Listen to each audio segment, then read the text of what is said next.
Good evening, everyone. Thank you. Good evening, everyone. My name is Michelle Gray. I'm the Director of Programming for the New York Times live conversation series, TimesTalks.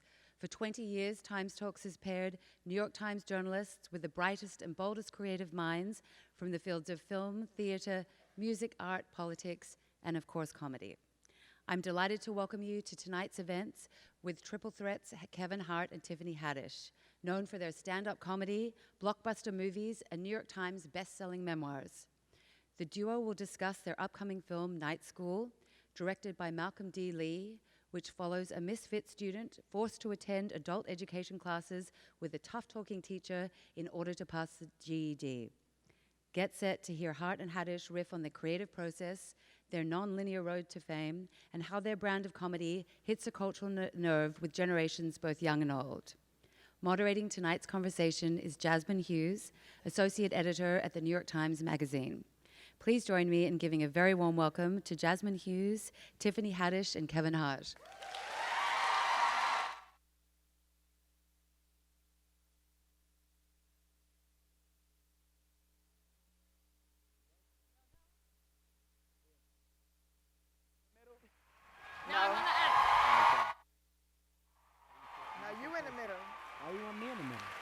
You the man. Hello. Oh. It's so. Hi, everybody. Chair is so big. It's such a big chair. Y'all knew I was coming. Why didn't y'all? Oh, God. Okay. Okay. I can't sit back in that chair like that. I'm just comfortable. No, that's what I should do, but I'm not that flexible. Your jeans are a little... My jeans are way too tight to do what you just did. How you doing? I'm doing well. Do you want me to introduce you? Yes. Introduce Tiffany first. She's the woman. Introduce Tiffany.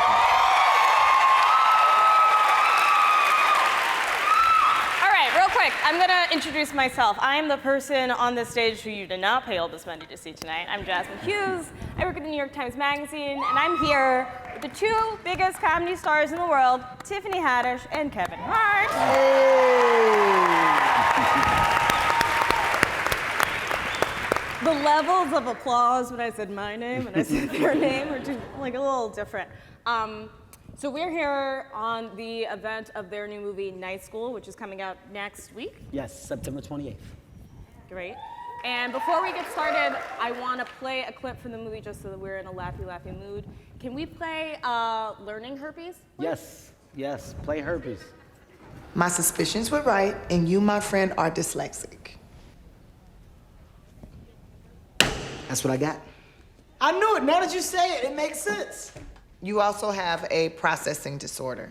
I got a touch of prostate cancer. She didn't touch my ass one time. I said processing disorder. I'm not processing it. I didn't process none of that. You are just one big, beautiful, mixed drink of learning disabilities. Okay. So how do we fix it? Let's talk solution. Well, there's no cure for what you have. Oh my God. I got learning herpes? There is no such thing as learning herpes. I'm blistering up. It's because I'm trying to think.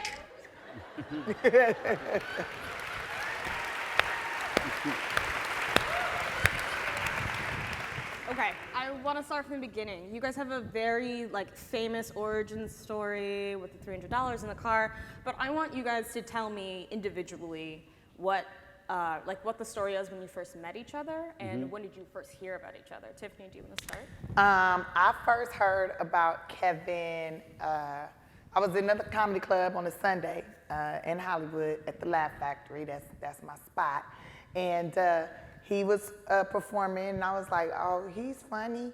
And then all of a sudden, he was everywhere because he had his own TV show, and it had got canceled. And then we saw 2 episodes, and then am I lying? No, you're very, very true. Then Soul Plane came out, and I was like, oh, why I didn't get an audition for that? That's messed up. And then I thought that was a good movie. I saw it on bootleg from the nail shop, and then No, I saw it in theaters. I got 3 dudes to take me to see it, so we paid 3 times. And then we did, and I would see him at the comedy club periodically, and we would do shows. And then we did this like sketch comedy show we were doing called, Playground. Comedy Playground. And I was homeless at the time, but I was hiding it, so I kept my nails done, kept my hair done. But like my car, I had a Geo Metro, like 2-door hatchback, and it was full of like suitcases and stuff. And I would always try to pull up just a little bit later than everybody else so nobody would see. And I pulled up and Kevin saw, and he was like, yo, what's all that shit in your car? Like, what's up with all that? What's that? And I was like, I'm in between places right now, mind your business. Like, and he was like, we need to have a conversation about this. We need to talk about this. And I was like, we don't need to talk about this. After the show, we're going to have a conversation. I was like trying to dip out. And he was like, hey, yo, Tiffany, let's talk. Like, what's going on? And so then I told him what was up. I was trying to hide it, though. And he was like, you know, you're a pretty girl. Why are you sleeping in your car? You shouldn't be sleeping in your car. And I was like, boy, please, I live in Beverly Hills, right off of Doheny. And he was telling me that I was pretty. That any man would love to have you in their house. And I was like, I am not sleeping with nobody for no roof over my head. This heals people. And that was dumb. And then Kevin was like, here go $300, get you a room and write you a list of goals out and figure out what it is you want to do with your life. Like, and start attacking those goals and get yourself a room for a week. And I was like, where am I going to get a room for a week in LA on $300? That's like impossible. And then I found this snooty fox just off of Western and Martin Luther King where the prostitutes be, and I got a room by the hour. And spent about $25, and I wrote out this list of goals and stuff. And then I got a phone call like the next day from another comic like, yo, I don't know if Kevin talked to somebody or what, but this dude, he said he know Kev, he know this person, that person, and they got an apartment, and you should go check it out. And I went and checked it out, and I was like, dang, this looked like where a gang of crackheads lived at. Like, this is nasty. There's roaches everywhere. It was garbage.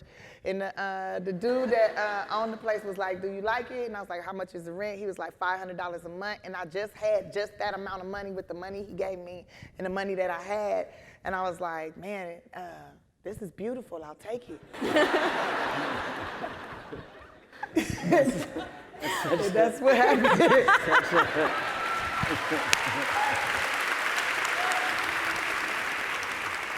All right, you want to tell your side of the story?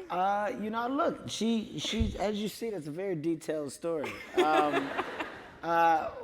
Where we were when we ran into each other, you know, I was nowhere near, of course, where I am today, but I was starting to bubble. You know, I was becoming a popular guy, and people knew I had deals and the TV show and stuff like that. And, you know, we were trying to create something within the comedy playground. So Tiffany's energy was always vibrant, always dope, and she was just present. And you would not be able to tell that anything was going on unless she told you. So the day that I stumbled on what I saw, it was all an accident. And it's not about, you know, the amount of money that I gave her, because that's not life-changing money. I literally gave her what I had at the time because I just wanted to help with what I saw, because I felt like I had to do something. In my mind, I was like, man, I gotta fix this shit. I don't know what it was, but I said, let me try. And I was like, here, yo, just take this and go, you know, find you a place to stay. And just the biggest thing was like, stay focused. And I was like, you're a pretty girl, and the last thing I would want to see or hate to see is somebody try to take advantage of you because of your situation. And nobody knew about it, so her secret was safe with me. And when I did that, I didn't see her for a minute, and when I saw her, she was just as happy as the time when I talked to her and the shit was going on. So I never wanted to probe too much and come off intrusive, but out of nowhere, she just started to progressively do better. And I was like, that's dope as hell that a person can be at rock bottom and be vibrant and be happy. Like it shows you what that person's what that person's character is. So, But that's at that because I point- was doing what I love. I was doing stand-up and I was doing sketches and I loved that. So that was like my happy place. So every time You said that, you too. saw me in the club, I was in my happy place. So it was like, whatever. And I'll be in my car like, I hate this shit. But in the club, I'm like, But what that did, that showed me who she really was, and I got an early introduction to the real version of Tiffany Haddish years ago. And as time moved on, Tiffany and our worlds just kept bumping into each other. And Tiffany, I don't even know if you guys noticed or not, Tiffany was on my show, Real Husbands of Hollywood. Tiffany played the Tiffany. nanny. Yeah, you played Tiffany. She played my nanny, the embellished version of my nanny on the show. And after that show was done with, Tiffany was working hard at stand-up and went on and did a special and kept grinding. I'm hearing she's on the road. And then out of nowhere, Girls Trip pops up years later, and Tiffany bangs in that movie, and that character pops. And You leaving out a few details. well, Kevin. I'm just moving it on. We don't have. You know I'm a detailed storyteller. But we don't have Details. we don't I have was on 3 the days. Carmichael show. Like they we got like an hour. pretty Tiffany. good. You don't have time to fill We in. got an hour and a half. But then you're gonna be like, because Tiffany's the person that tells the story. She's like, and then I walked up the steps. Like, we don't have that time. You gotta paint the picture, my nigga. So as her career continued to bloom, I came around at a time where my career had taken off, and now I'm in a position to make decisions and create opportunities. And for me to be developing and producing a movie from my company, Heartbeat Productions, it was a no-brainer to put Tiffany Haddish as our co-star, the lead, alongside, because I felt like the story made sense. People would gravitate towards it, believe it, and see how authentic this relationship was. And I don't think there's nobody more deserving of it than this woman, because I've seen her grind from the bottom to the top.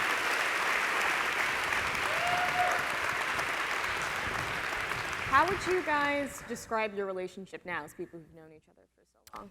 What was working on set like together? Fun. It's brother and sister. Yeah. Brother and sister. Right? Tiffany and I have a great relationship. It's a bunch of shit talking. It's really, it's honestly, like, Tiffany's a woman to you guys, but she's a boy. Tiffany, she's a like the fart game, like, you know, like Yeah, shit we like play the that. fart game. Yesterday, What's the Tiffany fart farted game? on me yesterday, and she just does it. She's okay with it. She's like, like somebody farted, and I was like, who the fuck did that? She was like, me, nigga.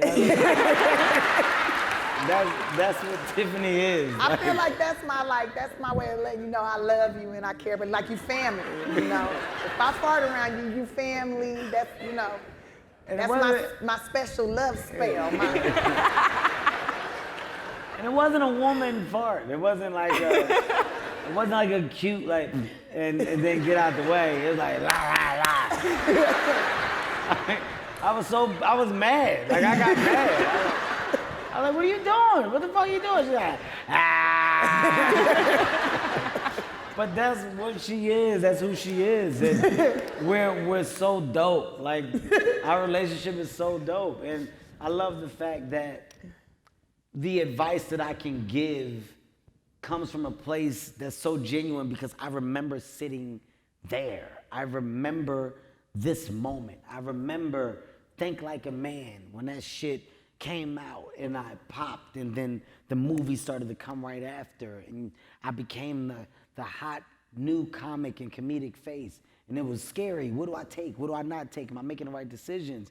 And some of those decisions I had to figure out without information, without advice, and some I got advice. But I'm so close to her that I can give the advice because I know where she is. And to see it, for me, it's mind-blowing, and it makes me a bigger fan, because her rise is so much bigger than what mine was then. She got a fucking Emmy 2 weeks ago. Like, it's insane, you know? It's insane. So to be able to I'll let you borrow it if you want. I don't want that. They talking that I got. It's Emmy talk on something I got going on. Okay. It's not Emmy talk at all. But I love the fact that I can see it. I love the fact that I can be supportive, and I can also be an ear when she needs it. So our relationship is based on a give and take, man, and it's equal. Like it's dope, and I wouldn't change it for the world, and I'm forever a supporter, and I'm so thrilled at the opportunity that we have now and sharing the story and the moment together. It's dope. All the way. And Tiffany, what about you? Huh? How would you describe your relationship now? I would describe it pretty much like Kevin said. It's definitely brother, sister, and he's like the big brother, and I'm the sister that's bigger than him, but...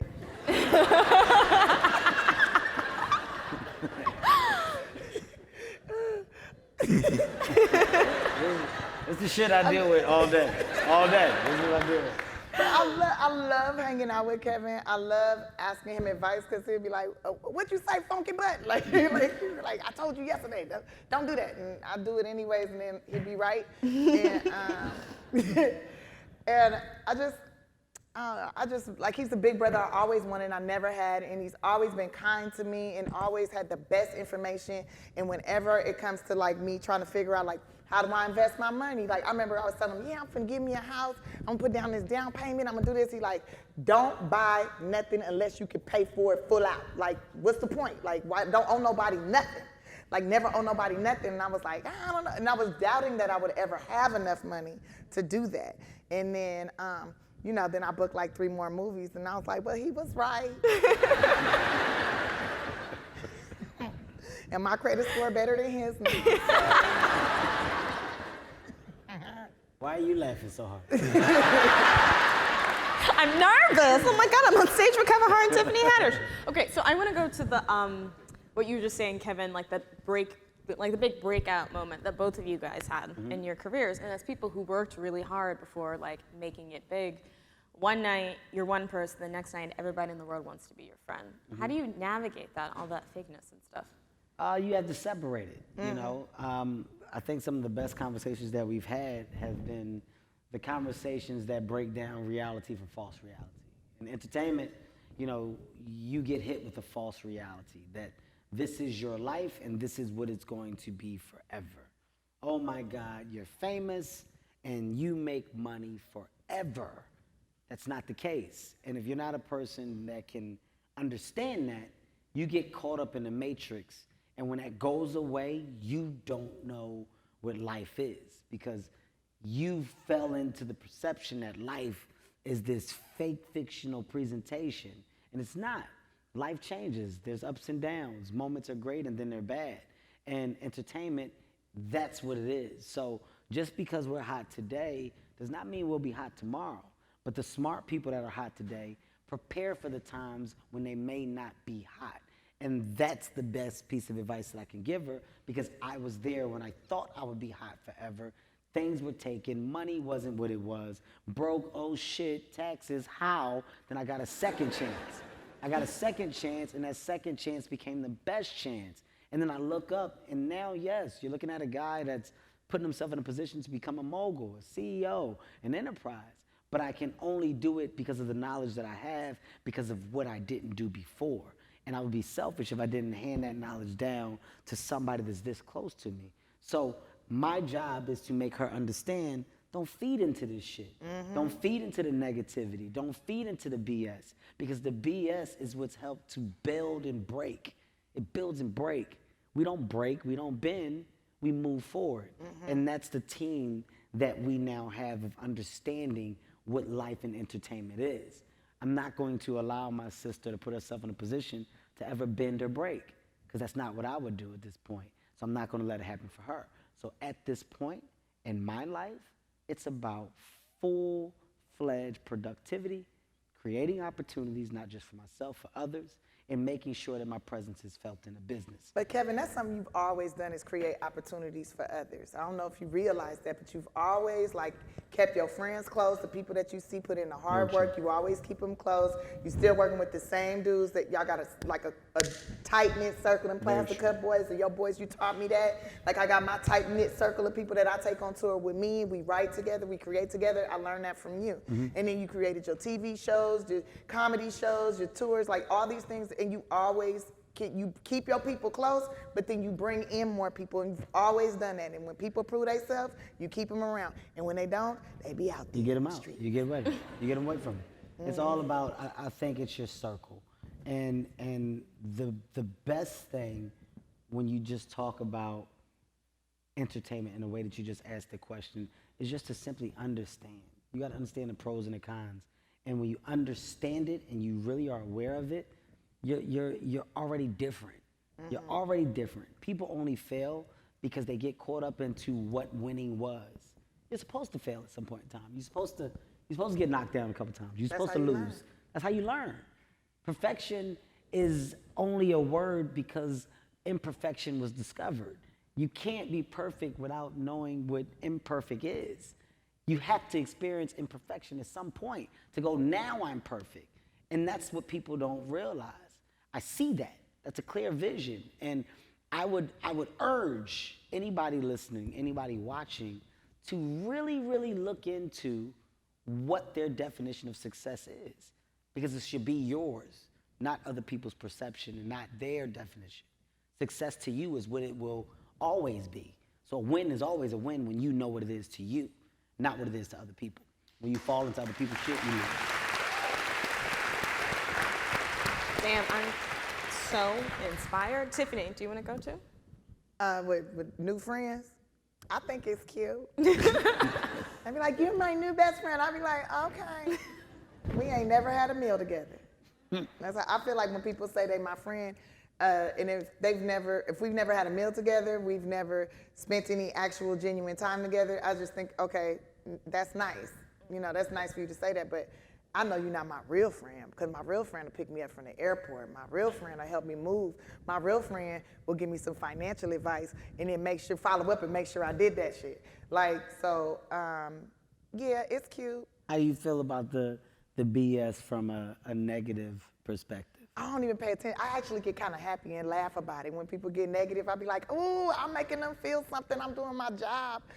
Because I don't, like, from my perspective, like, my job here on earth is to bring joy and happiness, right? And to make people feel some sort of emotion. So when somebody's like, oh, I hate her, or she not funny to me, or I can't stand watching her, or she make me feel like this, or she make me feel like that, then in my mind, you're wasting your life, you're wasting your energy thinking about me, and I don't even think about you, I don't even know you. Like, so I win. Like, I could care less if you think I'm funny or not, because my job is it's not to be funny to the whole wide world. My job is to be funny to the people that buy tickets. So.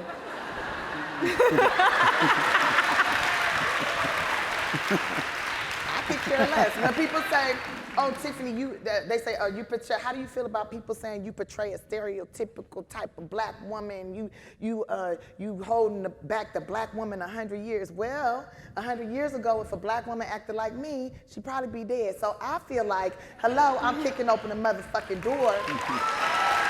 So you can be yourself. You can be yourself, and you can say I'm uneducated. They say, oh, you acting uneducated, you acting ghetto, you acting whatever. Well, bitch, I'm from the ghetto, and I didn't go to college, but guess what? I bet you I can outread your ass right now. I bet you I can outmoney your ass right now. I bet you I can outscience your ass. I'm a motherfucking scientist, bitch, thanks to you two. You don't know me. Look, at the end of the day, bitch. I'm sorry. I'm very passionate. I'm very passionate. I might be the Serena of comedy. Sorry.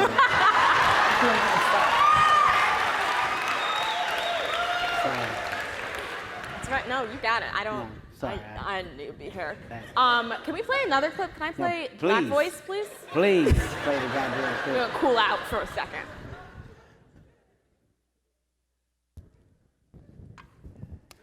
Good clip. That was my favorite part of the movie. Hey. That's real cool what you did for me in there at the blackboard. You know, that's what I was talking about when I just said watching out for each other, you know? You scratch my back, I'll scratch yours. Oh, there's not gonna be any more back scratching, Teddy. That's the last time that happens. And what was really going on with you at the board anyways? Nothing.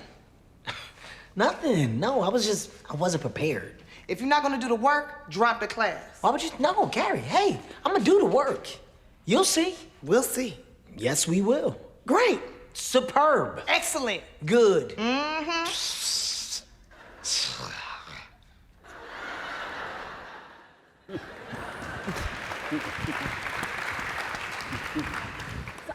That wasn't the clip that I meant to play, but I mostly wanted to do that clip. 'Cause, Tiffany, I want to know where you got that sweater, but we can talk about that later.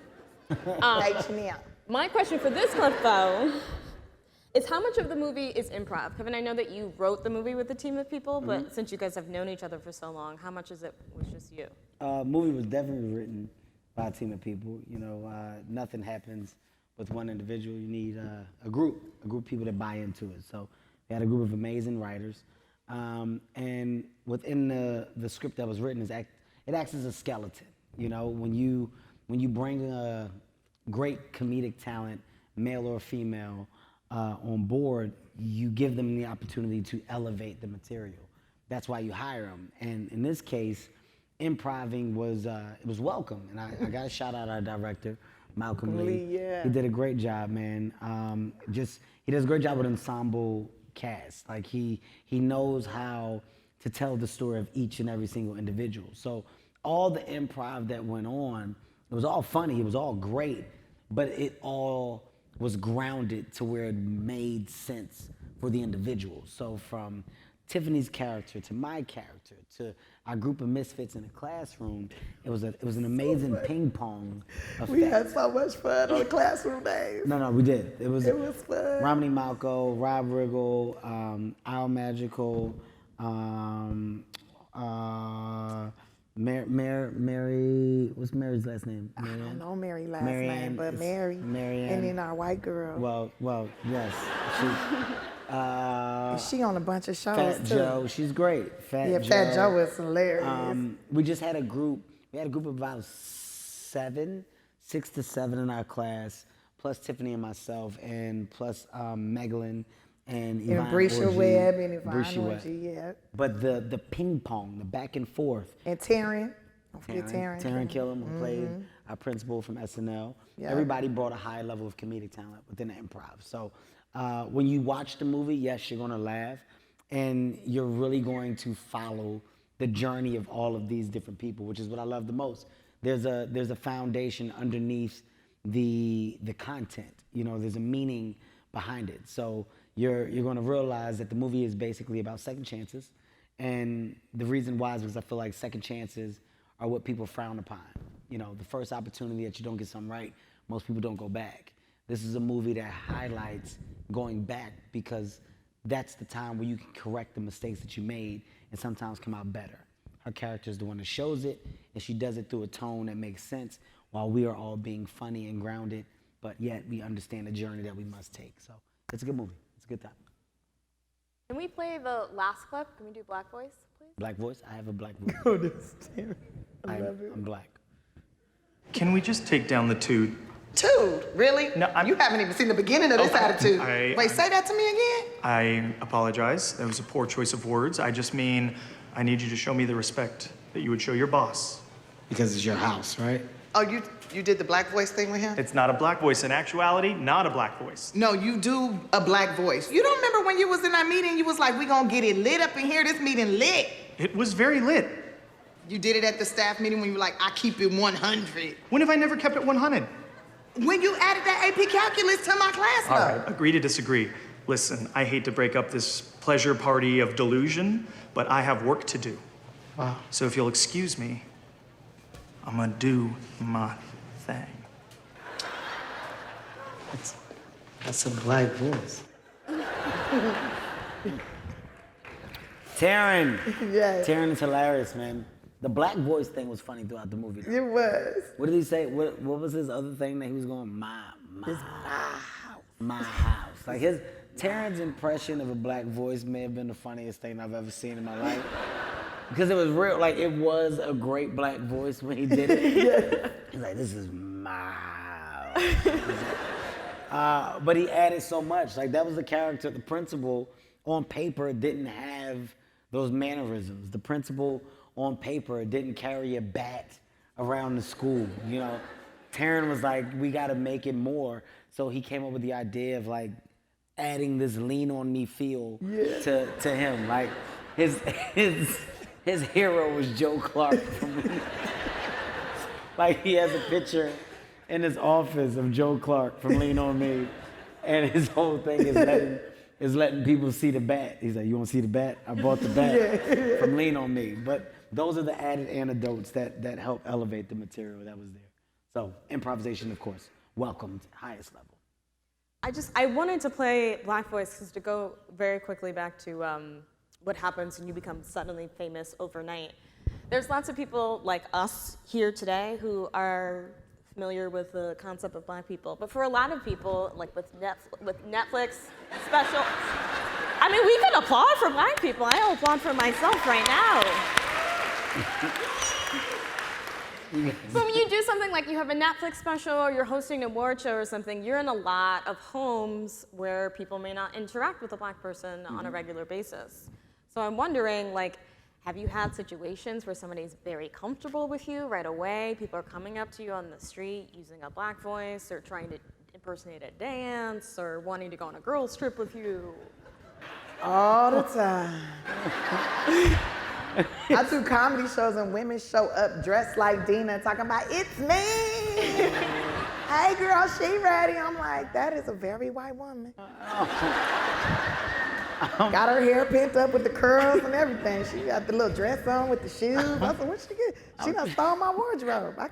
I'm trying to think what I would do if somebody, like, if a white guy came up to me and did like a black dance. Like Kevin, I just laugh because I take it as a compliment. Like the imitation, I think is the highest form of flattery. So we obviously popping. I've never had that. I can honestly say that I've never had that. Not that it doesn't exist, but you know, I do think that with anything in life, especially when you're in a position to be seen and people gravitate towards you, naturally when people see you, they want to make the most out of that moment. And you know, a lot of times it's not knowing what to do, which is where the weird behavior or the awkwardness comes from that individual. You know, it's just the shock factor of seeing you and, oh my God, let's get fleek. And you're like, what? What? No, it's like you just don't know, but it's genuine. I've said that I've had more genuine than not with my encounters since success. I haven't had a lot of situations that have made me feel uncomfortable. Not to say that they don't exist. I personally haven't had it at this level. Well, you always got security. That's very true. You always Haven't had security here tonight. Like me, I like to go to the grocery store, put my little do-rag on, act like nobody knows it's me, and then I'll be in the grocery store and some boy lady be like, she ready! Yes, you are. I'm not.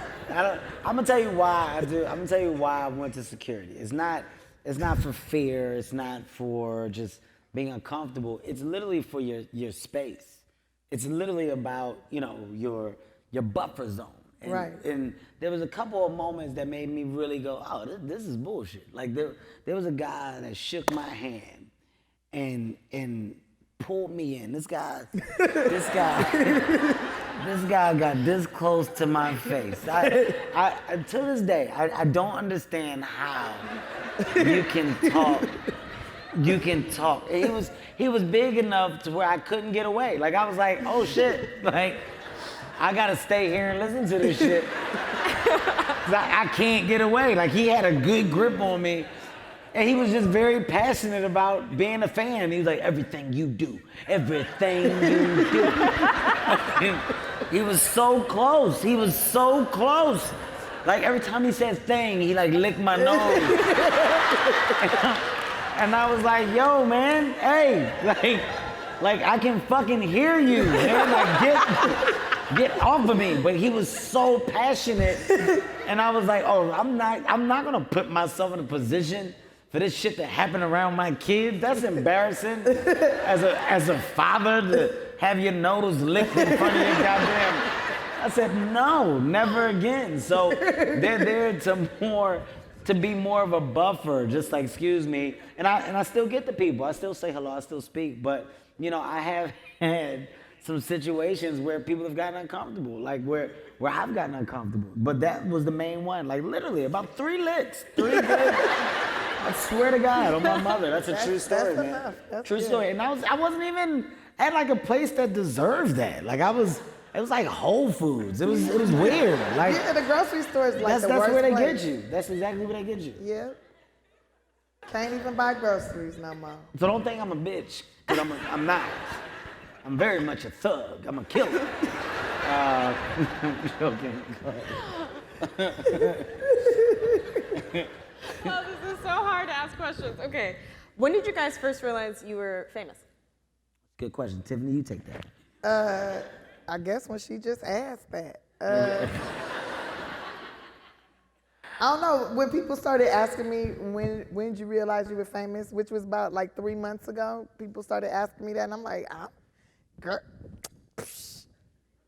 But when I did Red Table Talking, and Jada was like, you're a celebrity, how does it feel to be a celebrity? I'm like, girl, ain't nobody threw me no party, ain't no celebrations over here. I'm just working. And she's like, no, you're celebrated. People like you, got followers, people, you know, support what you're doing. That's how you're being celebrated. And I guess that's when I really realized it during that Red Table Talk, like, cause it didn't like register to me, cause I feel like my bank account don't say celebrity yet. All right. I feel like the bank account need to be like, you know, millions. And then that's celebrity. I think Right now, I'm just popular. for me,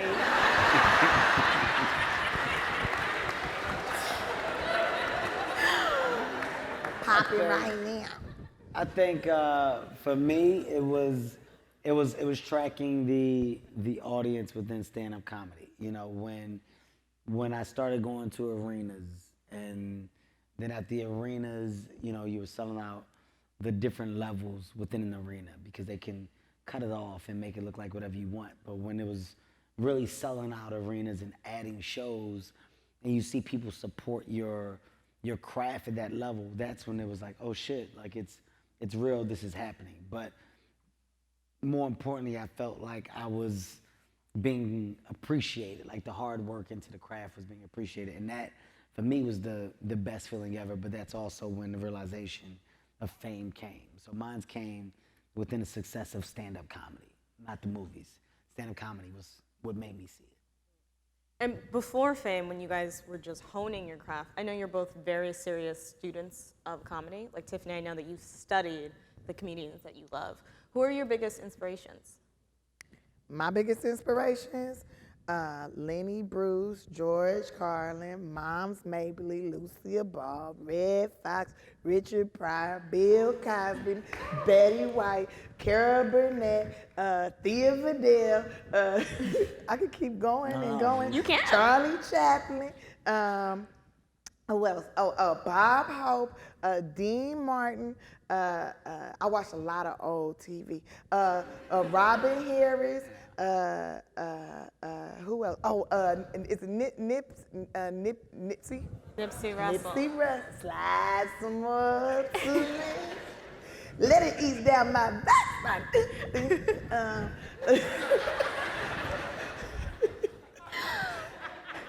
I like the Wiz. It's my favorite.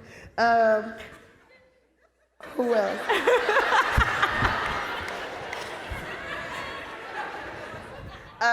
Dave Chappelle, Kevin Hart.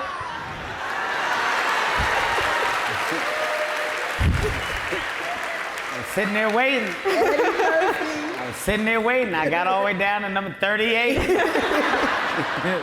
I made it past 66. Well, you number 69 on the Hollywood list, so. He is. 69 on the Hollywood. On the Hollywood list. Reporter's most powerful people in Hollywood? Yeah. And you were also on the list too. 79. it's a good year. Good year for all of us. Yeah. My inspirations, let me see. For comedy, first is Nancy Hart. That's the first one for comedy. Just for not making me feel like a jackass for choosing to do stand-up comedy as a craft. For those who don't know, that's my mother. That acts as number one. After that, I gotta go Murphy. After Murphy, Pryor. After Pryor, I go Rock, then Chappelle. Then I go Seinfeld and Carlin. That's my round, like my real big, like holy shit. Martin Lawrence. Yeah. Is a big one. You know, like I know people, you know, that we all are aware of Martin, but Martin, if you really look at the generations, if you really look at like that generation where Pryor and Murphy were just like the names, when Martin really came on, Martin was so dominant. Yep. In his prime in comedy. And for TV, his show was like the fucking epitome of television to us, to that young, you know, young black generation, man. We lived off of Martin Lawrence. In school, all the conversations were about Martin that next Monday after Sunday. And I remember that. I remember seeing that and wanting that. And what I love is that you got to see it be hand down, like the baton just kept getting passed down, because then Chris Tucker came on, and Chris Tucker in his prime was, oh my God, everybody was in love with Chris Tucker. And for me, it was just, how do I get there? How do I reach that? And those were the guys that kind of, you know, stood on the pedestal, the kings of comedy, from a touring perspective of what they've done and what they did. Just all doors that got opened up by people that have shared any level of success for stand-up comedy are doors that I bow down to for them opening, because we wouldn't have the opportunity without all of the names that we named. And I look at it as a fraternity. You know, it should be a fraternity of comedians. We should respect and appreciate every person's success, because this is the hardest realm of entertainment to make it in. We're on a joke-by-joke basis.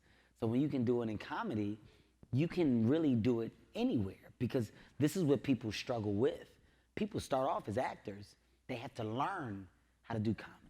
So when you naturally have that gift and you find a way to success because of it, you should be celebrated. It should be a bunch of oohs and ahs. So for me to sit where I sit now, I understand how I got here, and I'm forever a student and never looking to replace any of those names in history, because they help make me make my own lane to be a different conversation.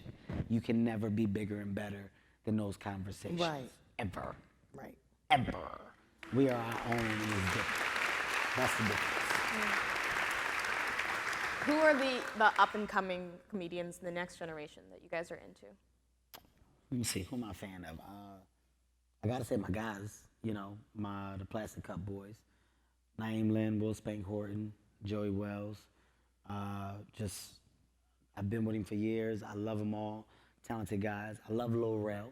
Lil Rel's popping. I love Lil Rel. I think Lil Rel is an amazing comedian, amazing writer. Really dope comedian. Gerard. I love Gerard Carmichael. Smart guy. You know what? Ali Wong. Ali's popping. I love Ali Wong. Ali's popping. Sebastian. I mean, look, I watch comedy all day, so I can literally do this. Tiffany Haddish.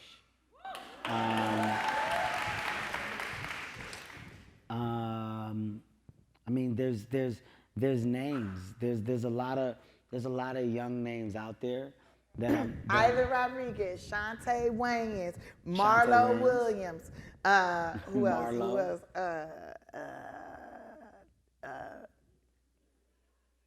Well, DC Young Fly, yes, he's popping. There's a bunch of other ones. I can't think of them. I mean, look, there's I smoke weed, I'm sorry. there's a lot. There's a lot. There are a lot of comedians in that D-Ray in that Davis. conversation. D-Ray Davis Yeah. forever. You know, he's forever been Yeah. a funny guy. I mean, there's tons, and it's a world. Like I said, it's a world that I embrace. I look at it as a fraternity. Like it's Takara, she hot. Takara's great. She's funny. I mean, goddamn, we can go on and on. I was just talking about it earlier today. Her name, it ends with a J. Is it Sarah J? Sarah J or Sam J. Sam Sam J J. is so funny. Sam J. That's Sam what J. it is. Hey, y'all gonna hear about Sam J. I'm Sam telling you, J's you very look up funny. Sam J. That's one. That bitch is hilarious. Sam J. She hilarious. Sam J is very, very Sam funny. J is hilarious. She a writer at SNL right now. Yes, she's yeah, very, very she's funny. gonna have her own shit one day. Very Watch, funny. she popping. But that's just a few. We're missing a lot, but that's just throwing some names out there off the top of our head. But there's tons of up and coming that you're going to see, and tons of things. And for people who aren't on your radar, how can aspiring comedians start to come up? Do you think social media is it, or should they be in stand-up clubs on the circuit? I mean, you got to work.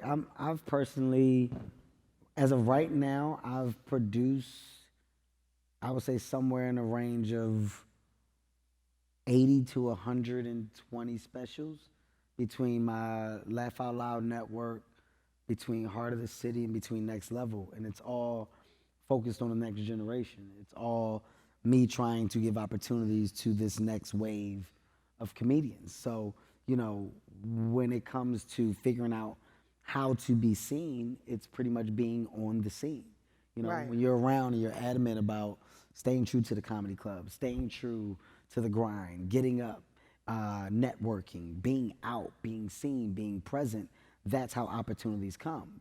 They don't just find you, you have to find them, and you have to be in the realm of where they are for you to discover them. So, you know, those comedians that are out there are the ones that are finding these unique avenues and pathways to different success. And social media does help. Social media does help and enhance. That's why a lot of the content creators are going to comedy, which is a good thing. They're finding a different way to stumble in stand-up comedy after getting a fan base. So I applaud it. I applaud any type of grind that finds a way to be rewarded. Hard work equals success in any way, shape, or form. So those that do the work are those that should be rewarded, which is why I sit back as a fan and watch it all. No hate from me at all, ever. For me, I find that before my big pop or whatever, for me to get the most work or to start like building up my thing was through other comedians. So I would be in a comedy club every single night, getting on stage every single night. And when another comic found out about this show or found out about this opportunity or they having auditions for this, and I've always maintained good relationships with most comedians except for the ones that got like super mental illness issues. I keep away from those because you will end up in jail messing with them type of people. You got to be very careful about who you associate yourself with. I feel like association is everything, and bad association spoils useful habits. And that's how sometimes I feel like really great comics, like starting out, I know a lot of like, especially females that was so dope, but they start hanging around the wrong people, and then their whole thing just falls apart. Like, and they end up quitting comedy because they think, oh, it's all dirty, nasty guys in there. No, you was hanging around the dirty, nasty guys.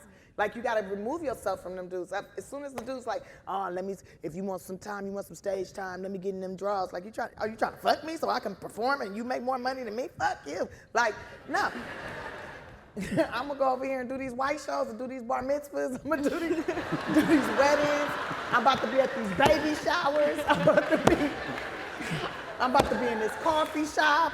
You know, like I'll do a restaurant. I've done some Russian restaurants before. Like I will perform anywhere. I'd rather perform on stage than on my back. Like, Russian restaurant. Yes. I have done all kind of different shows. I would much rather do that than allow somebody to, you know, tap into my soul or be inside my body. Like, no.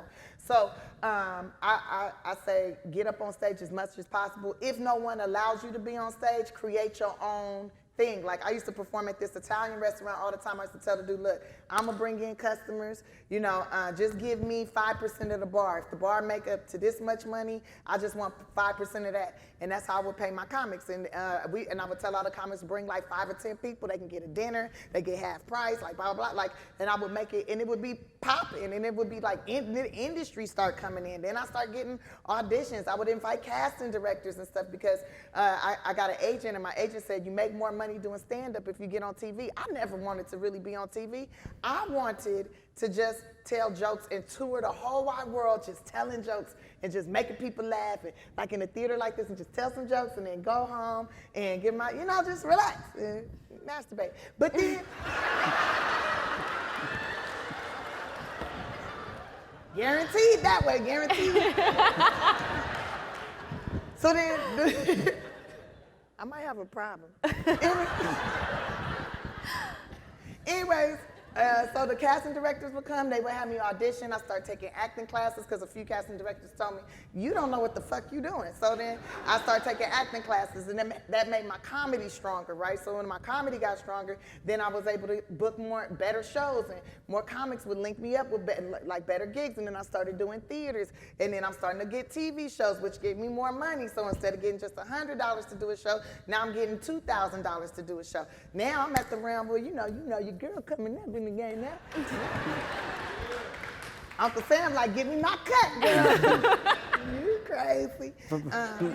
From that story, the one thing that you get to see is that there's hard work. There's a grind that goes into it, and there's one that obviously has paid off. And for all those that are in it, that are willing to do that are willing to grind, that are willing to go down that rocky road, there is an amazing light at the end of that tunnel, right. And it's proven. So, you know, the one piece of advice that I would give to that younger generation of comedians is that you're basically telling your story. We're all writing a book, whether you realize it or not. And the beautiful thing about the book that you write is that you control the chapters. Mm-hmm. So whether one chapter ends bad or not, there's another chapter that starts after that.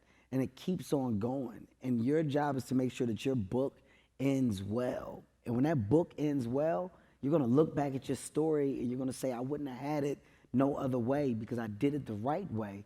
I worked and I got what the fuck I worked for at the end like I was supposed to. Right. No matter what, it will pay off. Some just takes more time than others, some is faster than others. One man or woman's journey has nothing to do with the next. Mm-hmm. Focus on yours and yours only. You're competing with yourself. That's who you're competing with, yourself. Nobody else. There is nobody else holding you back but you. That's it. In any craft, whether you choose comedy, acting, the business world, you know, whatever it is, it's you against you. You can't become the best version of you until you realize your self-worth and what you're capable of. You gotta believe in yourself. Bottom line. That's you gotta believe. Okay, we're running low on time. We're gonna do a Q&A. I'm gonna start with a couple Facebook. Oh, God. Your security was ready. Oh, Jesus Christ. Right there, like. Oh. All right, while you do the Facebook questions, people can start lining up to ask questions for everybody up here. Oh, let me sit up. A Q&A is a question and answer, not a comment and answer, not a SoundCloud and answer, not a marriage proposal and answer. So let's keep it cool, okay? So our first question is Brittany from Facebook wondering, did you two have any mentors that helped you, pushed you early on? Mentors. Yes. Who's your mentors too? Chris Spencer was a great mentor. Mm-hmm. Jamie Masada, he on the Live Factory. You were a great mentor. Mm-hmm. But there's a lot of mentors. It's a long list, but that's a short. I'm gonna say Keith Robinson for me. Keith Robinson, very, very funny comedian, acted as an amazing mentor, and Chris Rock. Chris Rock acted as an amazing mentor, and last but not least, Steve Harvey. Great advice, great information came from Steve. He texted me the other day. I was like, how did he get my phone number? Steve is a great guy. He gave me some great advice too. Unsolicited. Steve is great. He's a great guy. Can we go to our first audience question? Yeah? I'll go first. You want me to go first? Yes. Hi, Tiffany and Kevin. I just got started in stand-up. I'm really excited. Tiffany, you actually inspired me to be your best self on stage, so I'm really Like, I'm just honored that everything came full circle. And Kevin, I used to watch your stand-up with my ex-boyfriend. I talk about him in my set. But I just want to know, I guess, like, I'm watching your interaction, and I know you guys are playing around, but how do you know you take a joke too far? And also, second part, when do you know you have your closer, like that you know that joke is going to hit, and that's the one? I'll answer your second question first. Okay. Jokes come in threes, so there's a beginning, a middle, and an end. Anything you start, you have to understand that it has to finish, and it has to be a payoff. So if you're telling a joke and there's a story, just understand that the story is interesting because people want to know what happens at the end. Make sure that your end is a button and that it ends at that button and that you can move on to something else. When you end your jokes with like, and that's crazy, or, you know, like, and that's why, you know, that shit be wild sometimes. Like those aren't buttons, but in the beginning, that's a thing that you're supposed to do because you're figuring it out. Right. Just know that it needs a hard punctuation to anything that you do. And as far as taking jokes too far, you know, times are different. We're different as people. And we live in a world right now where opinion and feelings matter. Where at one point it was about saying what you said and people didn't have a voice to tell you how they felt about what you said. Social media gives people a voice, so don't be insensitive to the world and the feelings of others because you have a microphone. I always say, think before you speak. Very If true. somebody said it to you, how would you feel about it? Straight up. Very true. That's how I do it. And then I try to put a lot of seasoning salt on it. Very true. Even though it's jokes, even though we know that it's jokes, just understand that within a joke, there's a correct way and a wrong way to say it. So you can still say what you want, but there's a correct way to do it. So just be conscious of that, especially with today's time. All right. Well, my name is Glory. You'll see me again. All See right, you good later, seeing you. Glory. Yes. We have another Facebook question. What careers would you guys pursue if you weren't in comedy? I'd be a sex education teacher. I think I would be excellent at it.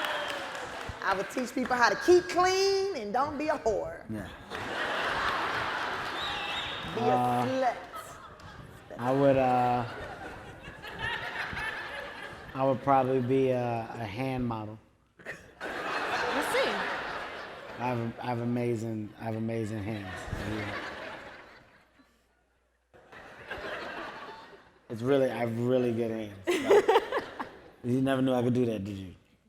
It's like I would say you could have been a magician. well, Your prestidigitation is popping. Heinz ketchup. It's great. Go ahead. Got great fingernail beds. Yeah, I you can do have it. great hands. Good. We go to our next question right here. Hey, how you doing? Ooh. All right, Gary, right in the middle.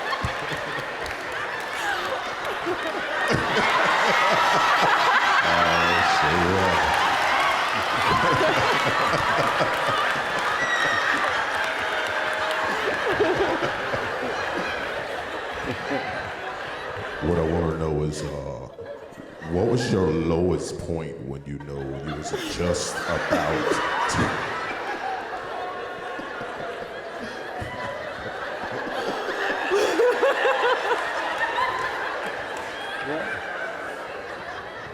What was that?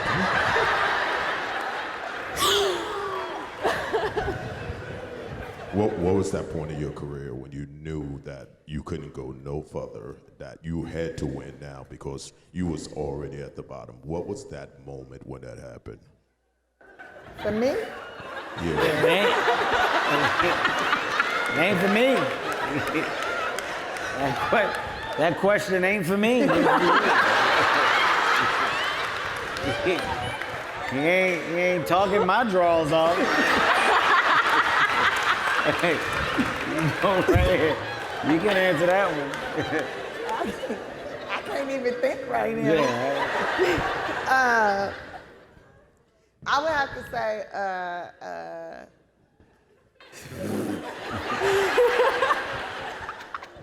about 5 years ago.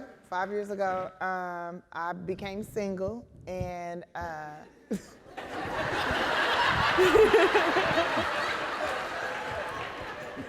wasn't sure what I was gonna do. And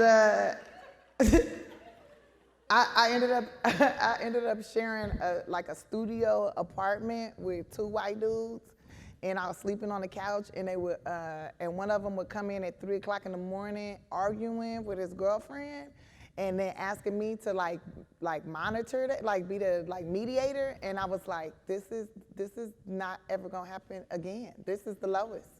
And I got in my car and I drove around, and I had a little bit of money saved, and I got me a spot, and I redid my list, and I booked the TV show like 3 days later. And yeah. Thank you so much. There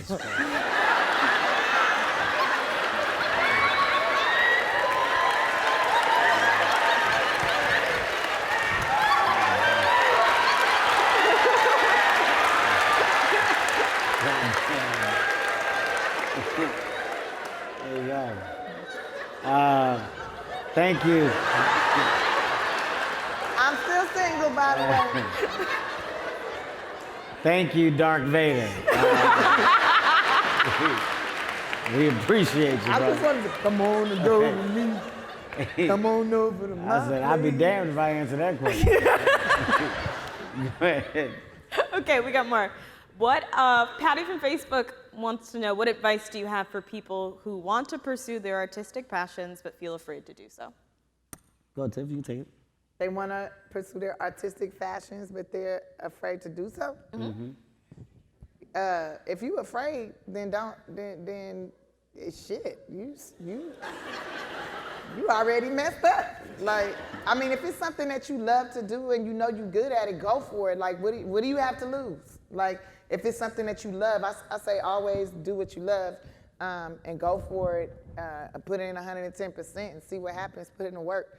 And if you're really, really scared, just do one thing every day towards that thing, and then see how it progresses. Give it 6 months. If you do one thing towards it every day for 6 months, if it's for you, things will start to flourish. If it ain't, then move on. Yeah, that's good advice.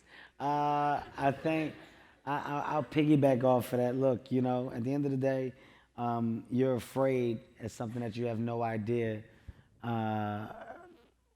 like at what feeling you're going to get from it, because you're being afraid based off of a decision that you're making based on a thought that hasn't happened. Like it's all fiction. Like you've never done it, so your fear is coming from False information, a false appearing place. real. So I would say do it, and then base your fears off of what you did, and then make your decisions after that. It's nothing worse than living life and then having regret at some point about the things that you didn't do. Don't be I wish I had the person that has to say, you know what I wish I had did? Damn, I wish I had oh my God, you know what I wish I had don't be that individual. Because that individual ends up looking back at 8 years of I wish I had us, and then you realize that you ain't did shit. You get one life, you get one life. My suggestion is live that life to the fullest. Don't live it to have doubt at the end of it. So go full steam ahead with the things that you want to do, and at least say you did it. Whether it works or not, at least say you did it. Gave it a shot. That's it. That's my advice. Go over here. Hi, I'm Nia Soyemi. I am a theater major here at CCNY. What was your time? What was your timeline based upon when you started up until now? Like, what was that? Like, how long did it take for you to really just keep pushing through? Like, basically, I've been at this since I was 3. I'm an actor, and so I'm like, I'm about to be 24, actress, right? Girl. I'm about to be 23. I'm like, when is my time, Jesus? 23? Like, yeah. It's not, but that's still a very long time. Girl, if you don't shut up. 23. 23. You just now getting in control of who you are. You just getting to know yourself. Yeah, this is where it's supposed to start. This is where your hard work pays off. I'm stand up since 1998. That's stand up. I've what is it, 2018 now? You got to think that out of all that time, my real success has come since 2009. For real, if you want to say real success, and then if you want to say the real stardom, 2012. So from 1998 to 2009 was figuring it out. 2009 was an opportunity. After that opportunity, 2010, 11 was trying to make the most out of it. 2012, oh shit, this is the most. And now 13, 14, 15, 16, 17, 18, you rolling, but everything is compounding based off of what you did. You're now creating a body of work. So the time that you put into the craft is basically grooming you for the world that you're about to see. See, so many people want that shit so quick when you're not groomed for it. You're not groomed for rejection for real. You're not groomed for hate. You're not groomed to be told that you're not talented yet. So if you get smacked with that at the age 17 when you thought you were, it's life-threatening and changing because all you thought that you had and did was put into the one thing that just fell underneath you. So if you're not groomed to handle that, then that opportunity was given to you at a time when you weren't ready, and it's a wasted opportunity. Don't complain about your grooming. Understand that it's being prepped for a reason. You'll be ready when that time is right. Yep. Don't not be ready when that time is right, because that means that the bitching and complaining took place at the hard work. Be ready for your time when it comes. So accept and appreciate your time of grooming. Don't look down on it like when, because you're not going to see it when it comes. That's Right. my advice. It's just gonna happen. All right?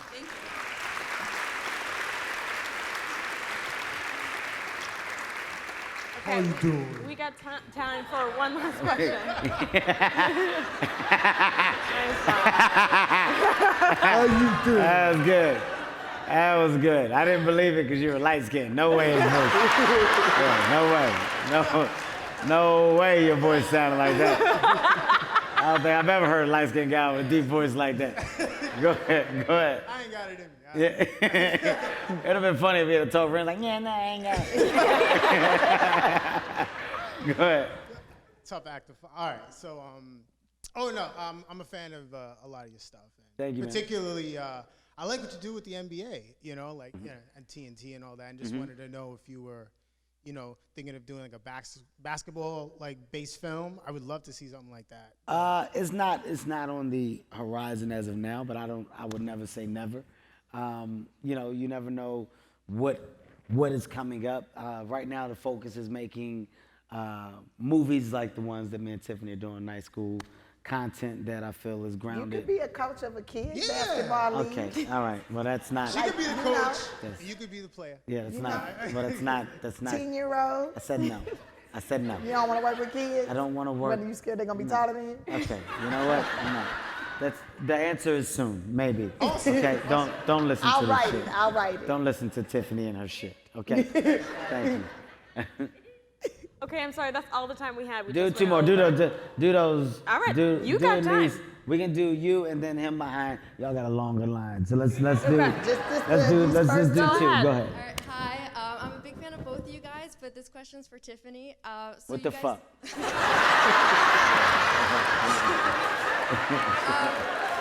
Go ahead. So I was wondering, you guys were talking about improvising earlier, and for Tiffany, I mean, Girls Trip was a huge break for you, and I mean, your role in it was so iconic. And so I was wondering, because you seem like kind of so yourself, kind of like based on the interview and the movie, so I was wondering if you ad-libbed and improvised a lot in it. In Girls Trip? Yeah. Yeah, it was funny because Malcolm Lee directed that as well. And what we would do is, okay, so like the night before I would be like planning, like, oh, this would be funny and this would be funny. I'm gonna try this, I'm gonna try that. And I would ask Malcolm, and Malcolm would be like, okay, Tiffany, we're gonna just stick to the script first. We'll get a couple of shots of that, and then maybe we'll play. And then I would tell like Lai and Jada like what I want to do, and Regina and Regina be like, do what Malcolm say, and Jada's like, I don't know, Tiffany, I don't know, and I'll be like, do that shit, just do that shit, go for it, just go for it. Fuck what he said, go for that shit. And then I would go for it, and we would do it straight like one time what the script says, and then I would just go for it. And I didn't think none of that stuff would end up in there. It's like 85% of it ended up in the movie. So.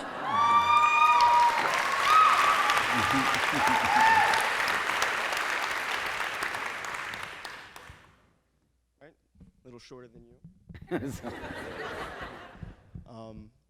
So, Thank you guys for coming. Being that I am a struggling college student as a theater major, as there are many other here as well, you two, as you expressed earlier, have had hills and valleys. And as the voice of God said, that when you guys were at your lowest, what was the one thing that kept you guys moving forward? You know, you're at your lowest, and were there moments where you're like, I don't think I can do this? Was there ever a moment when you felt that way? And what brought you back from that? Yeah, I was in a relationship with somebody that was like, you don't need to do this. You a girl, like girls don't do comedy. Like you need to just chill and be with me.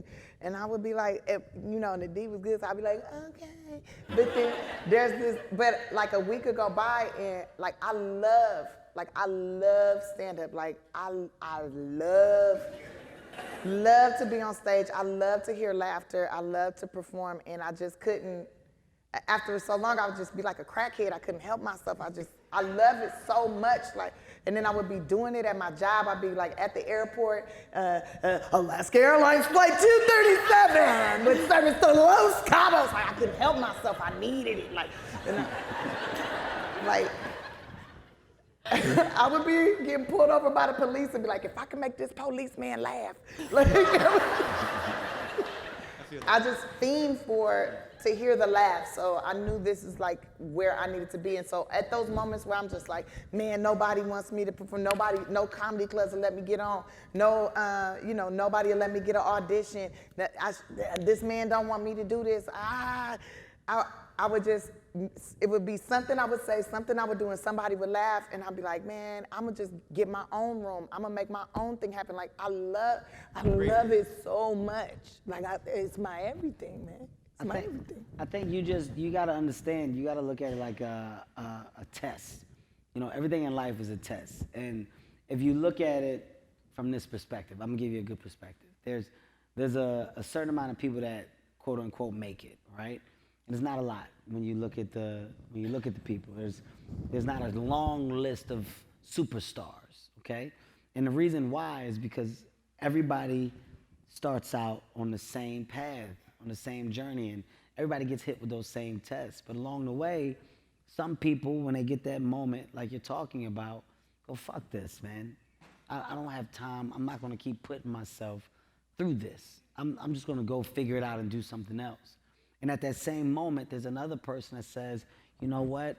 I'm not gonna let it beat me. I'm gonna get by this and I'm gonna keep pushing forward. And that person that kept pushing forward made it past another level. That person that decided not to chose to go back. So many people go back. So you have to look at those moments as tests. They're tests of character. They're tests of pure wit and will as to, do you really wanna do what you said that you want to do? And if you do want to do it, do you want to earn it, or do you want it to be given to you? That's what you got to look at it as. And so, if it's given to you, it will be taken. It can't be taken if you don't earn it. So when you got those moments of grind and you like, shit, I got a bowl of noodles, I'm sitting on a crate. It can't be this. This can't be life. Think about that moment when you make it, and you talk about when you sat on that fucking crate and you had that bowl of noodles. It makes it all worth it. So if you don't have stories, you got no journey. People are so afraid to embrace the journey, man. Embrace your goddamn journey. That's what the Wiz was about. Embrace it. Embrace the journey. I appreciate that. Thank you. Hey, whoa, that's loud. Hey, Kevin, I do stand-up, and I'm going to propose to my girlfriend next weekend. Good shit. Congratulations. Thank you. So, hopefully nobody in here knows her. I was reading your book, and when you were coming up, you balanced your intimate relationship with stand-up. How were you able to do that successfully? I tell you what, it's a learning curve, and it's one that I learned as I went on. As you know, I've made mistakes. I've done stupid shit, and I would say, don't let the world of comedy and the nightlife take you away from focusing on what you're focused on now. You know, if that's a decision that you're making, make that decision and make sure you're serious about it. Make sure that she supports what it is that you're going to do. But the world of comedy is a late night world.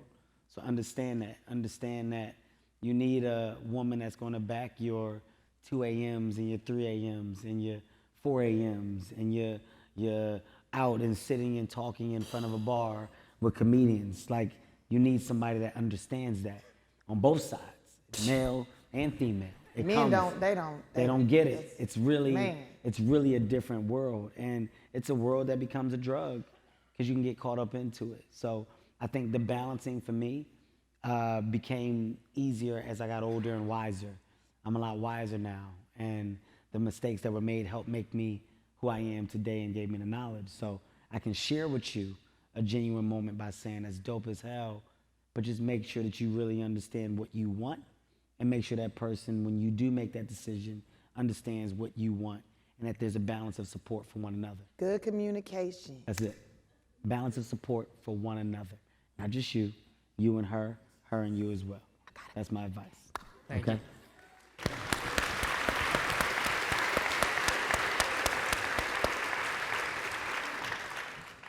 Hello, my name is Isaac. I'm from Washington Heights, but whatnot, you know what I'm saying? My first question is for Tiffany. You still shop at Groupon? Yes, I still buy stuff off Groupon. Yes, I do. But yeah, my question for both of you all is, do you guys have any inspiring advice for like a person that really wants to come up and have, not just comedian career, like also like acting or anything else? That's it. Figure out what it is you want to do.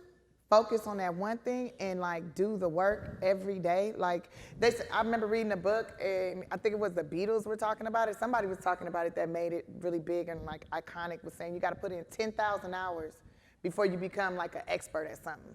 So put in your 10,000 hours at whatever it is you want to do. Pick one thing. Like I picked stand-up first, and then acting came along and all these other things. But pick one thing and like focus. That's what I would say. Good advice. Take one, own it. Thank you. You're welcome. Take it easy, man. Hello? How are you? My name is Josamar. I do acting, I'm singing, and I'm a model as well. He holds that microphone like he's singing too. No, you can tell. Hello. You can tell. Ladies. So this question is out for you, Kevin Hart.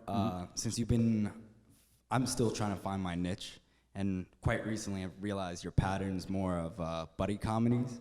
Which one, at what point are you going to just say, let's have a buddy comedy with Tiffany Haddish, The Rock, Will Ferrell, and just make it all into one big movie again? I'm developing. I was just saying this earlier today. You'll hear the announcement probably mid-October. We're working on a big movie that will act as our version of. Scary movie? No, just think like a Harlem Nights or something in that way.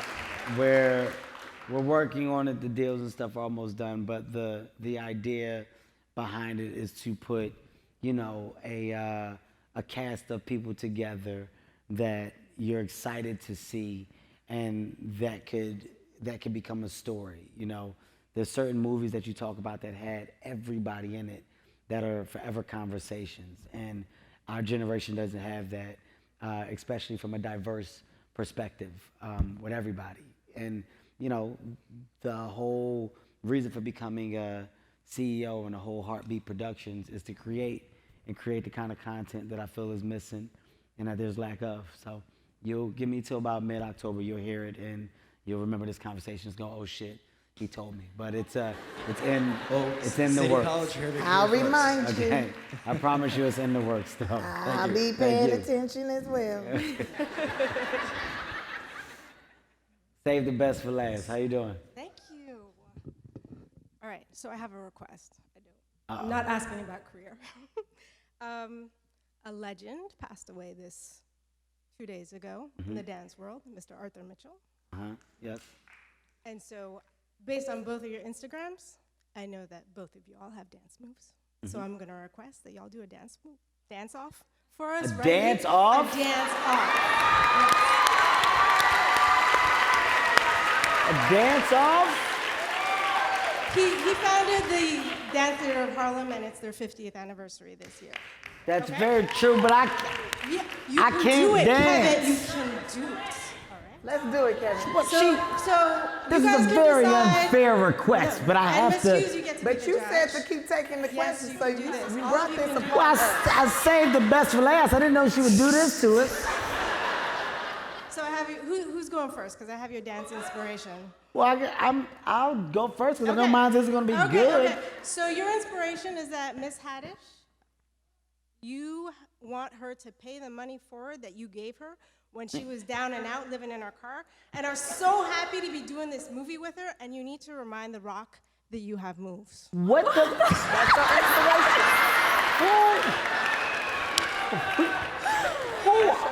Inspiration. So you're doing. All right, let's go. Who are you? Like what Is just? this this is modern dance? Yeah. What do you mean inspiration? Do you want What am I supposed to do? What is she? I'm confused. Can I say something? I'm confused about inspiration. What do you mean? I don't even. inspiring all of us tonight. So you what? could do this. Is it like? Do I gotta like paint a like? You have got moves. This is like. So I have to like. Dance. I know, but is it like just whatever my version of dance is? And it's, the music is in my head. Okay, this is great. Yeah, this isn't gonna make me look like I'm on drugs. No, this is great. You guys see that video of Kevin dancing to no beat at the TimesTalks thing? Yeah, man, he was high as a kite. Yeah, ain't nobody gonna see you. Ain't nobody. This is gonna be a big ass meme. So thank you. All right, Tiffany. This is my interpretation. All right, I'm trying. No, stop it. I don't need that. Stop it.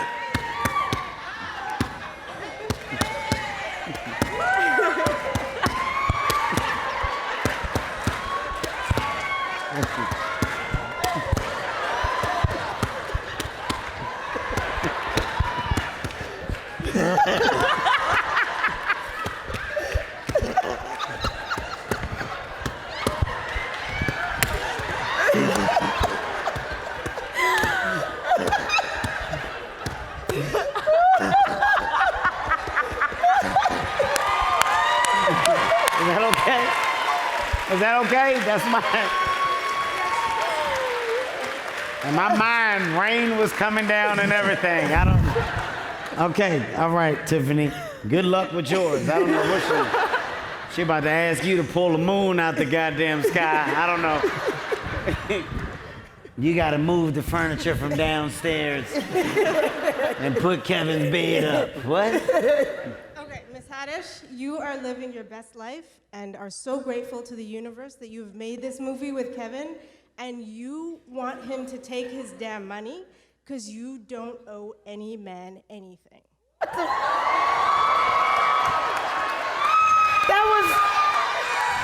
was so much easier. Oh no. Tiffany, don't let your ass come out in front of these people. No, Tiffany, no, Tiffany. All right. No, okay. And bop and bow. Bop, okay, bow. Bop, okay, that's enough. All right, hey. Thank you. No music necessary.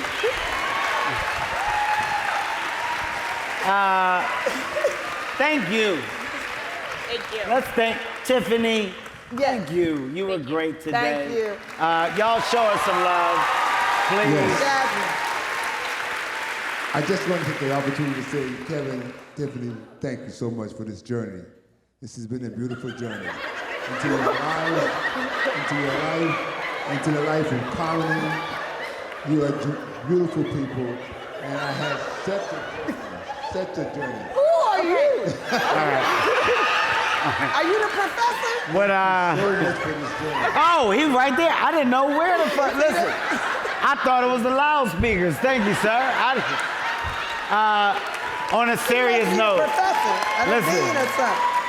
He must run this place. Look On at a him. serious He looks like he run this note, place.